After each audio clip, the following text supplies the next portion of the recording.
இதுதான் TP-Link Wi-Fi extender அப்படின்னு சொல்லி பார்த்துருக்கோம். இப்போ இதில் வந்து என்ன இருக்கும், ஃபஸ்ட்டு வந்து பார்த்தீங்கன்னா பவர் பட்டனு, அப்புறம் Wi-Fi, landline cable, setting options எல்லாம் இருக்கும். ஆனால் இங்கே பாருங்களேன், 2 Wi-Fi இருக்குது. அது என்ன 2 Wi-Fi? இத்தனை நாளாக நம்ம அந்த Wi-Fi யூஸ் பண்ணிட்டு இருந்திருப்போம். ஆனால் இன்னைக்கு இதை பற்றி தெரிஞ்சுக்கிற போகிறோம். அதுக்கு வீடியோ ஃபுல்லாக பாருங்க. வாங்க வீடியோக்குள்ளே போகலாம். இப்போ இதில் ஃபர்ஸ்ட் வந்து பார்த்தீங்கன்னா பவர் இருக்கும், ரெண்டாவது 2 Wi-Fiயும், மூணாவது அந்த கேபிள், அப்புறம் அந்த செட்டிங் ஆப்ஷன்ஸ் எல்லாம் இருக்குது. இப்போ இதில் Wi-Fiன்னா ஒன்று தானே இருக்கணும், ஏன் 2 இருக்கு? அதாவது ஒன்று 2.4 GHz, இன்னொன்று 5 GHz அப்படின்றது. சரி, இப்போ எதுக்காக வேண்டிய 2 GHz கொடுத்துருக்குறாங்க? இன்னைக்கு most of the electronics equipment வந்து 2.4 GHzல தான் ஒர்க் ஆகுது.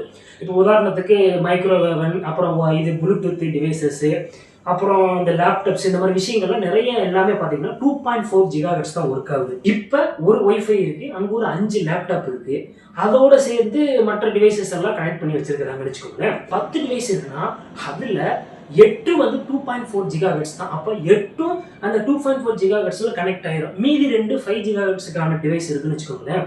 இப்போ இந்த 10 அந்த 2.4 GHzல கனெக்ட் ஆயிடுச்சுன்னு வச்சுக்கோங்களேன்.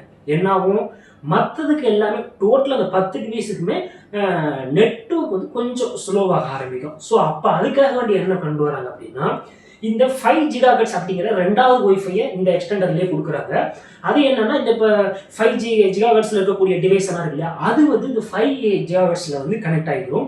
இந்த 2.4ல வந்து மற்ற டிவைசஸ் எல்லாம் கனெக்ட் ஆகிடும். ஸோ இப்போ மொத்தம் 10 இருக்கு இல்லையா, அதில் வந்து இப்போ வந்து ஒரு 8 வந்து இதில் கனெக்ட் ஆனாலும் 2 வந்து 5 GHzல கனெக்ட் ஆகிடும். ரெண்டாவது இதில் இன்னொரு ஆப்ஷன் இருக்கு, நாம 2யுமே மெர்ஜ் பண்ணி வச்சுக்கலாம். ஸோ எப்போ எந்த டிவைஸ்க்கு எது வேணுமோ அது ஆட்டோமேட்டிக்காக இந்த Wi-Fiலேருந்து அந்த டிவைஸை எடுத்துக்கிறோம். ஸோ இந்த மாதிரி இவ்வளோ நாளாக நீங்கள் இந்த ஆப்ஷனை ஏன் அப்படின்னு தெரியாமல் இருந்தீங்கன்னா, இன்னைக்கு இந்த வீடியோவில் பார்த்து நீங்கள் தெரிஞ்சுக்கோங்க.